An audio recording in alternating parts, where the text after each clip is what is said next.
کہ دیکھو اگر تم یہ چاہتے ہو کہ تمہارے برے اثرات تمہاری اولاد تک نہ جائیں تو تمہارا ایک فریضہ ہے، یہ فریضہ ہر گھر والے کا ہے، یہ فریضہ ہر خاندان والے کا ہے۔ ہمارے یہاں جب مکان خریدا جاتا ہے، مکان کو سجایا جاتا ہے، مکان کی سیٹنگ کی جاتی ہے، بہت ساری باتیں انسان کے ذہن میں آتی ہیں، لیکن ایک چیز کا خیال آپ کو ضرور رکھنا ہے آج کل کا دور کہ روزانہ صبح کو ایک انسان اپنے پورے دن کا پروگرام بناتا ہے کہ آج مجھے دفتر جانا ہے، واپسی میں بازار جانا ہے، فلاں دوست سے ملاقات کرنا ہے، فلاں چیز خریدنا ہے۔ یہ سارا پروگرام مکان کا نظام ہو یا اپنی ذاتی زندگی کا ٹائم ٹیبل ہر آدمی بناتا ہے، لیکن ایک چیز کو اسلام بار بار بتا رہا کہ کہیں تمہاری برائیاں تمہاری اولاد تک منتقل نہ ہو جائیں، اس کے لیے تمہیں ان دو باتوں کا خیال کرنا ہے۔ نمبر ایک یہ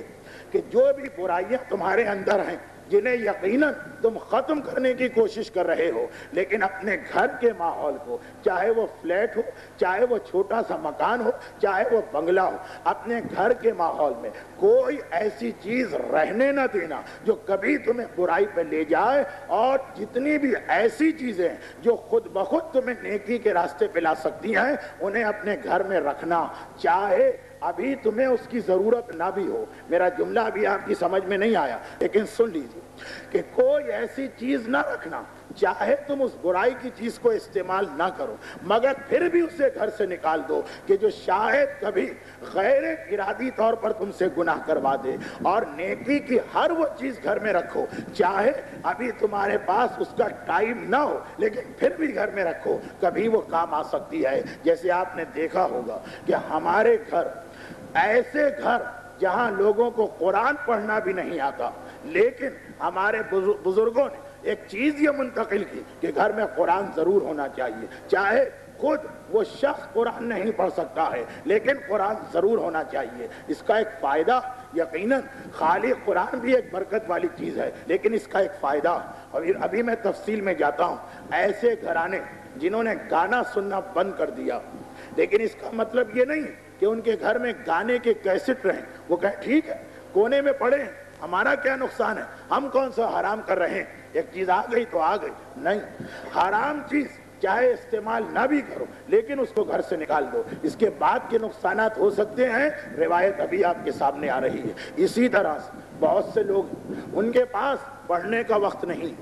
لیکن دینی کتاب لا کے گھر میں ضرور رکھو، ان کے پاس سننے کا وقت نہیں ہے، کیسٹ گھر میں ضرور لا کے رکھو، ہاں یہ مجالس کے کیسٹ، مسائل کے کیسٹ، ان کے پاس دیکھنے کا وقت نہیں، لیکن اگر تمہاری حیثیت و استطاعت ہے تو ویڈیو کیسٹ گھر میں لا کے ضرور رکھو، مذہبی کیسٹ۔ یہ اسلام ایک حکم دے رہا ہے جس کے لیے ایک لفظ اکثر آتا ہے، اس کو ہم نے کبھی صحیح طور پہ سمجھا ہی نہیں۔ ایک لفظ اکثر آتا، قرآن گھر میں ہے تو برکت ہوگی، گانے کے آلات گھر میں ہیں تو برکت اڑ جائے گی، یہ برکت ہوگی وہ برکت نہیں ہوگی۔ اس کا مطلب کیا؟ اس میں ایک یہ چیز بھی شامل ہے اور میں اس کی وضاحت کر رہا ہوں۔ ہمارے ماحول اور معاشرے میں ایک بڑی بدقسمتی یہ ہو گئی کہ لوگوں کے پاس پڑھنے کا وقت نہیں، کتابیں خریدنے کا وقت نہیں۔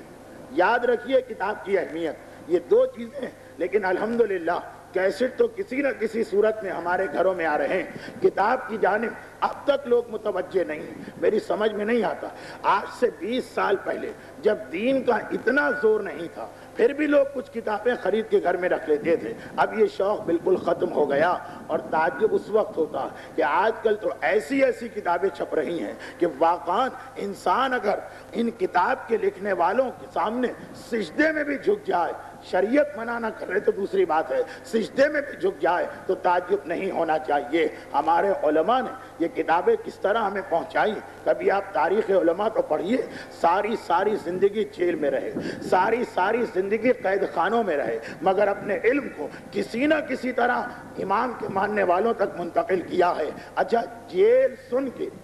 یہ نہ سمجھیے گا جیسے کراچی کی جیل ہوتی ہے، یہ نہ سمجھیے گا جیسے انڈیا کی جیل ہوتی ہے۔ پرانے زمانے کی جیل کیا تھی؟ اندھے کنویں میں کسی کو ڈال دیا، کنواں ہے اندھا کنواں، اس میں ڈال دیا کسی کو، یہ اس کی جیل ہو گئی، اب وہاں سے نہ نکل سکتا، نہ وہاں پر روشنی ہے، نہ وہاں رہنے کا انتظام ہے۔ کنووں کے اندر ہمارے علماء کی زندگیاں گزری ہیں۔ جب کبھی بادشاہ کا موڈ ہوا، حکم دیا کہ مٹی کے برتن میں روٹی رکھ کے یہ مٹی کا برتن کنویں کے اندر ڈال دو، مٹی کا برتن پھینکا گیا، ٹوٹ گیا، روٹی بھی بکھری